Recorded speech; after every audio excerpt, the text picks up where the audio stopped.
party is headed down into a dungeon, 3 levels down. They walk through stone corridors made of cobblestones all knotted together. As they move through, they see the ground is spotless. They keep moving. It seems strange. The rest of the dungeon seem dungy, seem grimy. This seems completely clean. Before the first one at the head steps in. Gelatinous cube. Oh, no! Okay. Right. So, what I thought with Gelatinous cube for this one is what I thought for this one is that it's you know exactly where Norman's going to be. Yeah, I mean that is true. This is they're breaking the trend. Yeah. I will know where he goes this time. What you have cursed me to do is draw an interior. No, I haven't. Have you not? No, I haven't. No.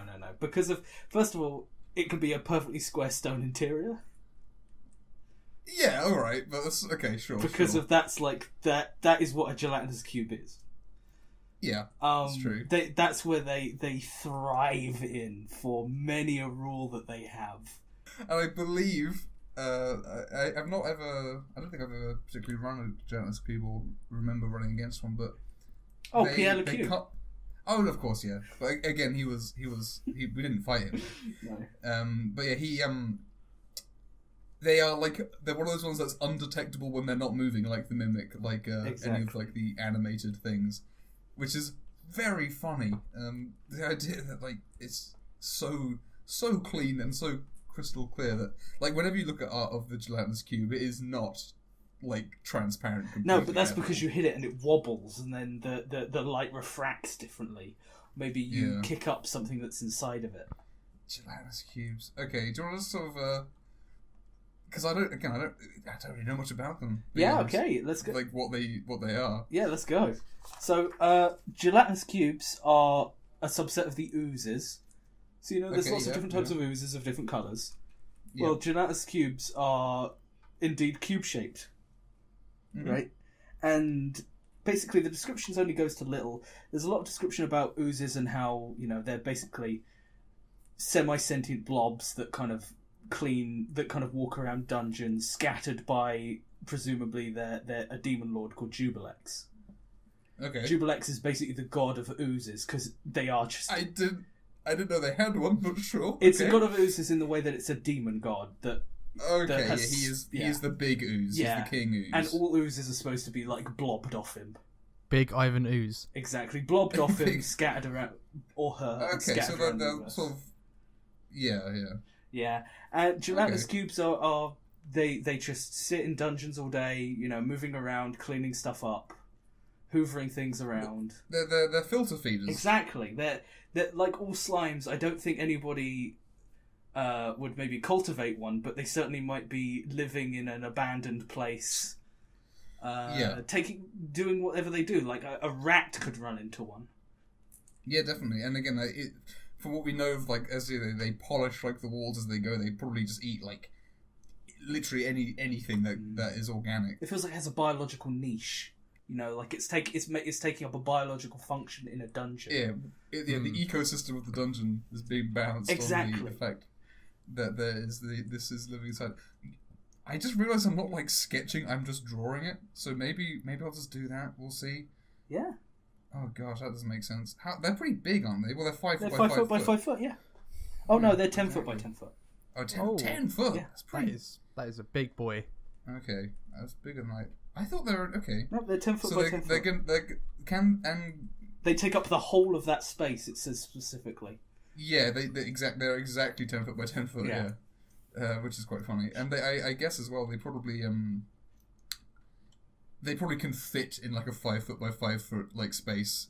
I would let them as a DM because they are a slime. I don't know if they have a specific rule about that, but that is so. If you have a 10 foot by 10 foot or a 10 foot wide corridor and 10 foot tall corridor, which I think is what they are 100% designed to do. That's what a dungeon tile is when you're running a dungeon in in a corridor. It's 10 foot wide. Ooze at one end, and then you watch as the party tries to. Well, at first you watch as they just walk straight into it and start melting. Oh gosh, this is going to be interesting. This is going to be a difficult one for me to render post, but I'll try. This... Okay, hang on. The fun thing about that exact scenario you just talked about is you then have a gelatinous cube that's been silently following the party coming behind them in the corridor, and they're both just moving together. You know, you get that closing in walls trap, but with two gelatinous cubes. You know what I'm gonna have actually? We're gonna have. No one's not gonna be inside it. Oh, he's gonna be outside it. He's gonna be trying to stab it, and it's gonna be not gonna be doing anything. Because, of course, they are immune to slashing and stuff like that? No, not anymore. It's just they have a bucket of hit points. Oh, They have 84 hit points for a challenge rating 2 monster. That's kind of bonkers. Yeah, I'll go over this. Like, so, they are a slime. Their AC is 6. Okay, so you're not... Yeah, okay. You're going to hit them. Probably. I mean, there's so much to aim for, and they're so, like, mobile. And they've got 3 special rules. So, Ooze Cube. The cube takes up its entire space. Ooze Cube. Other creatures can enter this space, but a creature that does so is subjected to the cube's engulf attack and has disadvantage on the saving throw. So if you just walk into it, it automatically does an attack. It does its special Eat You attack. Yeah. Which, again, is a little kind of rule thing, you know. It's like the Kurotoa shield reaction. It's that... Yeah, exactly. A creature inside the cube can be seen, but has total cover, so you'll hit the cube if you shoot at them. Okay, so you can't accidentally kill the people that are inside the cube. Okay, that's good. So when your allies get stuck in it, it's okay. Someone within 5 feet. Not okay, but it's not the problem. Someone within the 5 feet can take an action to pull someone out of a cube. Doing so requires a DC 12 strength check. Okay, so not loads, but if your fighters got stuck in there and the wizard's the only one trying to pull them out, that's going to be a risky one. And the creature making the attempt takes 3d6 acid damage. Oh, okay, so getting your friends out is a risky play as well. That's kind of interesting. And the is cube that the same amount of acid damage you're taking if you're inside it? Oh, that's a good call. I haven't looked at that properly. I think it is. Sorry to interject. But... I think it might be, actually, yeah. Okay. The cube can hold 1 large creature or up to 4 medium or smaller. Okay. So it's got 1 on each square because it's 10 foot by 10 foot. You know what? I was going to draw it wobbling. I've decided against that. It's going to be doing something different. Okay. We're going to be going for a... Because Norman's a hero, he noticed it, I guess. Well, maybe there's something else in there. Oh. Because of course, if there's something already in there, then it's being suspended in midair, exactly, like corrosive. And that, I guess, again, like as we talked about with like the American stuff, you can just have it, be undetectable. But I think having like a little clue, like you see something ahead, it's like, is that a floating skull, or is it, what's going on with that? Well, that's the classic. You put a skeleton in it. Well, of course, I think I would be remiss to not put something inside in just a second, though. But yeah, that's going to be... Norman's going to be doing a powerful swing with his short sword. I'll do the arms. I'll do that later. No one needs to see me try and detail hands right now. Even when the cube is in plain sight, it takes a DC 15 Wisdom Perception check to spot the cube. Okay, yeah. A creature that tries to enter the cube space while unaware of the cube is surprised, so they get a surprise round. The cube does on that person. Yeah, which is cool. Like that, things gaining those. The cube. This is the reason why I think it's cool. It's relatively simpler than drawing an army of fishmen. Whilst again, I could make anything more complicated than it needs to be. Whilst it's got a lot of mechanical things to it that makes it unlike any other real creature in D&D. Definitely, and it's a classic, but it's kind of weird that it's a classic. Yeah, because it's like, I guess it's pretty much unique to D&D. I can't think of anything else that, like, loads of things have slimes, but I can't think of like gelatinous cubes in pop culture. So, just to clarify, is it only so all it can do is walk towards you and then you get enveloped in it? It doesn't have any other kind of. It does have an attack. Yeah, it does have an attack as well. Yeah, okay. It's got our favourite attack. It's not even. It's not even a real pod. It's a pseudopod. Oh, it's got a pseudopod. Oh, hang on, it's got pseudopods. Apparently, it can extend a pseudopod. Okay, that's kind of interesting then. It's not none of the art shows them, but apparently it can. Okay, Are you going to make it beefy? Can it have a big flexing arm? You've cut. I was just gonna give it like a funny, like one of these, like hands on hip, but it's gonna be a big strong hand on a hip. I don't know if that counts as but it's a pseudopod, so it can't have like a proper hand. So it's gonna just be. It's going to be like a flipper hand on a big, beefy arm, which is disgusting and terrible. That's a pseudopod. That is a pseudopod. That ain't a real pod. That ain't a real pod. That ain't no pod. But it also has its engulf. Of course, yeah. When the cube enters the creature's space, the creature makes a DC 12 dexterity saving throw. On a saving throw, the creature is pushed 10 feet back of the cube. So they move away. He just pushes you back. Yeah. A creature that chooses not to be pushed back suffers the consequences of a failed save. So that's if your player's like, I don't want to be pushed back. Well, then. I can think of times we've had things like Gelatinous cubes, and I'm pretty. Have I deliberately? Yes. No, it was an elemental I sat in deliberately. Yes, but we have had people trying to run through cubes. Yeah, I don't really know why anyone. We prove how manly we are. We were teenagers. We had that time where a player character was killed because they ran through a gelatinous cube that was like full of knives. Oh, God. Absolutely no reason for doing that either. No, it was just they were just trying to show off, I think, and they just died. It's always the way. There was a moment in Critical Role where one of the druid jumped off a mountain because they thought they were invincible. Right? And Matt Mercer was like, all right. And then they were like, yeah. And then I turned to a fish and fall into the pond. And then he says, your character is dead. Right? Yeah. Because you hit the ground as the fish. The fish takes the 1 point of hit points. And then you fell like off a mountain. Yeah. You just scattered on the ground. And it was so good. But yeah. That's funny. This engulf attack. You're right, Sam. It does do 3d6 when the creature initially gets engulfed. And then after that, it is restrained, unable to breathe, and takes 66 acid damage at the start of each of the cube's turns. 66? Yeah. That's... For, what was Chant Rating 2? Chant Rating 2. 66? Yeah. Averaging out at like... What? It does it at 21 in this book. Yeah, so 21, that can very easily one hit. Yeah. Like a level 2 character. Yeah. Like, in fact, like on average, that's going to one hit an level 2 character. And anything above that, that could one hit kill like a level 2 wizard. Oh. Who rolls good damage. Possible, like, yeah. Easily. Oh, God. That makes it a bit more than standard Charlie work. Mm. Yeah, this is like... Your oozes, your slimes. I think that's actually a really fair point, because it means that, like, it's like a simple, stupid enemy, like fun, stupid enemy, but you can't, like, take it as a joke. You do have to fight it quite carefully. There are consequences to the cube. It has a real kick to it. There's not, like, a lot in D&D that really... You have...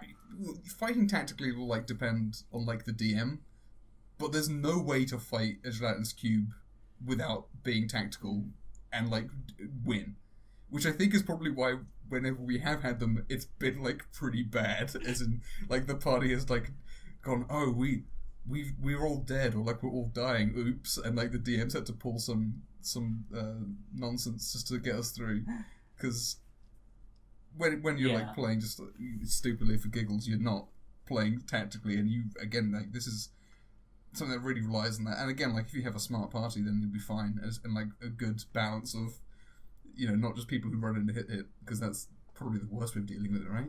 How much health did you say it had again? It has 84. 84. That's a fair amount. So this guy's obviously just eaten this gent. Mm. Does it dissolve? Does it dissolve like all stuff, like physical and? My guess would be, because I've seen this done in modules and things, is that it seems to dissolve nearly everything. Nearly everything. But like the really cool thing you can do is have it not dissolve a magic item that the person was wearing. I was wondering about that, because that would be a real shame. And it also means it'd be like, it's an easy way to have like a cool reward, is to have it. Exactly. In fact, actually, have the skeleton with a magic item in it. He's gonna have a head of some sort. Oh. That's not good, Diglett. I was thinking that was its mouth, but I'll try that again. Don't you talk about Pokemon? I don't know anything about Pokemon, so that can't be I can't be associated with it. No, now it's a Dragon Quest slime. Yeah. Yeah. Speaking about these pseudopods that we were talking about, you're right to draw those beefy arms. 3d6 acid damage if you hit by one of these pseudopods. This thing hits. Oh, but the reason I was giving it a head was so I could give it like a magic helmet as like a reward. It's gonna have wings. Well, it's a cool magic asterisk helmet. Ding. Oh, very good. There is a stupid sexy gelatinous cube. It really is stupid sexy gelatinous cube, isn't it? Feels like I'm wearing nothing at all. Nothing at all. Oh god. Very good, very good. Oh, that's awful. He doesn't care about this massive slice he's had out of him as well. Does not care. I was going to ask, how would you describe a player character failing to hit this? Oh god, that's a really good question. Because they have they're just liquid. They take up the entire corridor square. Potentially. Yeah. If someone goes, I got to it and swing my sword, and they roll a 5. Yeah, well, that's the thing. If they natural one it. Yeah, then... a player character can only miss it with a natural 1. Yeah. Because they're not going to have unless they're like the wizard with a dagger. Yeah. Yeah. If you have like a plus, if you have a +2 in your proficiency, which is what the minimum you want to be doing melee stuff. Yeah. Then you will only miss on a crit fail, and then you fall in. No matter what, you fall in with a crit 1 against a gelatinous cube. Your player falls in. Like that's got to be it. Yeah, surely. That's just but yeah, it's a good question because you can't really have it bounce off because it's liquid. You trip. You just trip, yeah. God, I think I'm probably done with it to trip. What's the environment? Again, I'm drawing our head. It is a very typical dungeon creature, but it could be you could make the walls completely smooth from its erosion. Moving around. I've really cursed myself. It's a good pose, but because what I've done is it's obviously it's outside of a tunnel, and that's why yeah. That's why it's kind of wobbly. Yeah, it's just come out. I like the idea of them not always being. But that's going to make that quite complicated. But it's just come out of this tunnel here, which is obviously going to be squeaky clean. It's come off some fresh air. He can't stick his head up when he's in. Yeah, and I guess this is in some sort of ruinous. But I wonder if I guess what you could have, and now I'm thinking this, I quite like it. Because how do they occur, right? Yeah. So what I'm thinking is you got your dungeon and it's all caves and that.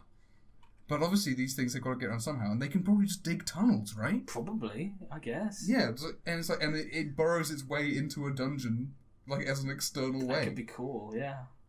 It's you just can't, and it's you're going around this castle, and then suddenly there's just a big, huge square hole in the wall. That's really cool, actually. It's a bit confusing, but sure. You could suit it up by bumping up the numbers and have this cube be an unstoppable menace burning through walls and things. Yeah. Or it could just be persistent. Or a huge one. Because already 10 foot by 10 foot is quite big, but I really want an almost kind of an It Follows, but with a gelatinous cube. You know what I immediately thought as well. You remember when we talked about the Hydra, and it's the Hydra's the whole thing with the Hydra's lore is it starts in one spot and it keeps going until it either dies or dies of starvation or is killed. Yeah. I'm just thinking, what if you had a 300-foot tall gelatinous cube on the horizon? Oh my god! I think that's the movie The Blob. It's just picking up fucking towns and just. And you could really have what would be another way is scary campaign of this thing is on the horizon, it's coming, but because it's a gelatinous cube, it'd be still lighthearted and quite fun. Yeah, you could have just a rather large one, a gargantuan cube. Yeah. As an enemy, which could always be fun. But I think that does portray a slight element to them, which is the fact that they are a trap personified. Yeah. They fit in the same wheelhouse as mimics, really. And I think it's the same as when we talk about the mimics. We said as soon as you start describing one of the chests in a lot of detail, people are gonna go, "Oh, that's a mimic." Yeah. And as soon as you say, this dungeon's like squeaky clean, people go, there's a floating item but at the end much of the like corridor. the Mimic, new players may guess a Mimic, new players will not guess the cube. Yeah, exactly. Yeah. The thing is that if you just say there is a skeleton at the end, like at the end of the corridor, and you don't explain how it is, and they don't really pry about it, then you have. They'll just go, there's or like they'll if it's standing up in the cube. Yeah, exactly. Think, animated skeleton. Yeah, exactly. Shoot arrows. They fire an arrow, and it looks like a force field. Or even the arrow goes in and hits the skeleton. It doesn't matter. I like the arrow disintegrates. What is this skeleton? Unreal. The arrow stops in the air and disintegrates. The skeleton has one hand raised, so it looks like. That'd be very funny. I like that. Super skeleton. He's doing maybe that's what Norman's on here. Maybe Norman swung out. Truly, the skeleton is the one.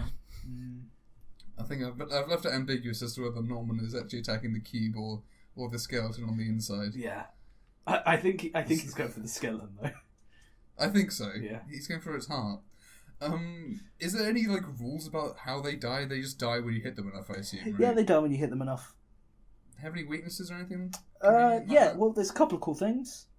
They're immune to being deafened, exhausted, frightened, prone, blinded. Yeah, they don't have. They don't have senses. All the things that. Yeah. So trying to trick your way around them, you can't do it. Okay, yeah, they are. I assume their intelligence is like. Their intelligence is 1. Oh wow, Yeah. 1 actually. It's nothing. 1 Jeez. intelligence, 1 charisma. Okay. Cool. Yeah, which is very funny because in Wizards of the Coast copied me and had a sentient one in a. Yes, they did. Module, and I can't believe they ripped me off. It's very sad. I can't believe Wizards of the Coast guys stooping so low. Stealing from my unbroadcasted D&D game. Yeah, exactly. How dare they? Yeah, and it has blind sight up to 60 feet, and that's far. Blind sight. 60 feet is pretty far, especially for like a dungeon where like you're unlikely to go 60 feet. Yeah. So any further than 60 feet without breaking like eye contact anyway. So I'm immediately thinking of Pac-Man, where where you land on a dungeon floor which is the Pac-Man map, and you have gelatinous cubes moving around it. And I like the idea of like people like realizing what you're doing eventually with that as well. Yeah, they're mapping it out. Like they'd know where they'd get it at first, and then they'd be like, oh, hang on. And then in the centres there's obviously like that's the treasure or the floor down or something. It's just like one floor in a dungeon. Being uploaded, so cube me up. Cube me up, Fuzzball. Oh, that's sick. Yeah, it's really really cool. I really like the contrasting colours. I think it's. I like that he's the light source. Yeah, I was quite happy with the way it's actually come out. But yeah, he's it's the arms are the worst. The arms are. They aren't real pods. They're just the pseudopods, and there's something odd about Norman. He looks like he's either lost some weight. Do you want to know what I think is the big difference for him? What's that? Is you've given his eyes like a little kind of frowny, furrowed brow. Yeah. Well, yeah. Where he normally looks like very passive, or, like innocent. Like he's like this is like punished. Punished Norman. Punished Norman. This is true. This is obviously his helmet's a magic item, and the eyes change shape to match his emotions. I like the perfectly square environment.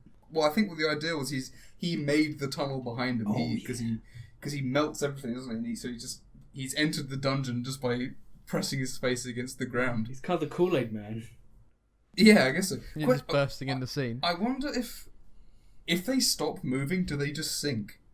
Oh. Maybe they have to keep moving at all times. What immediately hits me is that one has sat still, and that can be the way down through layers of a dungeon is these perfect square. that could be cool, yeah. And if they fall onto the cube. I do, much like I think every monster we've talked about, because we have taste. Mm-hmm. I do like them. I can't wait to talk about one that we really just don't like, even slightly. The embodiment of a monster that is a trap. Again, much like the Mimic. Means it has slightly different interactions with the players. It's also iconic without players necessarily knowing what it is. Yeah, that's fair. Yeah. For that, it is definitely weirdly iconic. The gelatinous cube. Yeah, I mean, if you're going up against a D&D veteran and you bust one of these out, they're going to know what it is and be scared. Yeah. I'm going down the middle because of it. I can't think of more uses for it than putting it in a dungeon, like at all. Yeah. You know what? That's fair. So you're gonna give it straight. I'm gonna give it straight 10. Yeah. Okay. I agree with you. I definitely like the point where a veteran will be scared precisely because I like the inverse where a new party will be way too overconfident for a gelatinous cube, and they're gonna get sucked in. It's such an and right up until the first one gets pulled in, they're gonna think it's a cakewalk. I think it's an early. It's probably one of the most like TPK like prone like generic enemies. If it weren't for the fact it was so easily hit or ran away from I think it would be like way hard. If you give like if they had like AC 10, this thing would be like unbeatable at low level. So the fact I think I really like the fact that you have to fight it not really tactically, but you do have to be a bit careful about it, more so than any other single enemy, I think.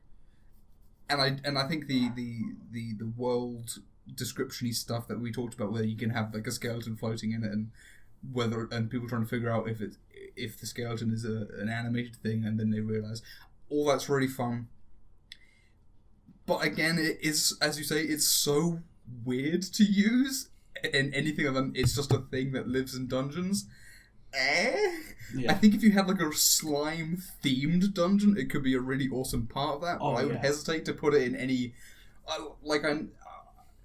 I would hesitate to put it in a dungeon unless it was like themed around that kind of thing. A shrine of Jubilex or something.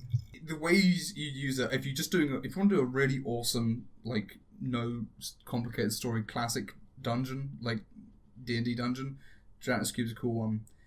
And again, you can have a lot of fun with how you describe it and how you talk about what's in it and whether or not it's got magic items and such. So I was going to give it a 9. I don't know why though, because I feel like I like it more than that, but I think I'm giving it a 9. I know exactly what you mean. Because I just talked it up a lot and I said 9. I really like it, but I can't rate it higher than that. Yeah, it's a gelatinous cube. Maybe no, I'm giving it a 9. The fact that it's so deadly makes it really a lot more interesting. Which is weird because usually if something just has high damage, then that's not necessarily a good thing because it's just like okay, it just kills you. But again, the fact that it's something you have to fight tactically, I think, is what makes it better than like any other just slime thing. What about you, Sam? I'm gonna go with a 10 for the slime for all the things that were just said. Thumbs up. Keep it nice and concise. Yeah. I think it's fun. I would always enjoy one in a session, but I think it's captured our hearts, but not our imaginations. Yeah, I'm happy it exists as a monster. Like it's a lot better than a lot of them. So I've never personally reached to use one, and I think whenever we've seen one, there's always been like a twist to it. Like we've always put the effort into like trying to make it a bit more than just a gelatinous cube, and maybe that's because the base one. Isn't that interesting? It doesn't excite us too much. Yeah. But it is a cool. If you were to look down beneath the video, you'll see the squeaky clean slime trail of a gelatinous cube has gone right over the buttons for you, so they're nice and clean to be pressed. So you don't have to worry about getting germs on your mouse. That was really good. That was flawless. So press the like button and the subscribe button. Oh, and we forgot the bell. Oh. Jesus Christ, we forgot the bell. Don't worry, Neil. The bell is a magic item, and thus has not been damaged at all by the cube's passing. Oh, well, that's good then. And thus can be rung without hesitation. Phew. Thank God for that. Thank God, Thank God for the cube.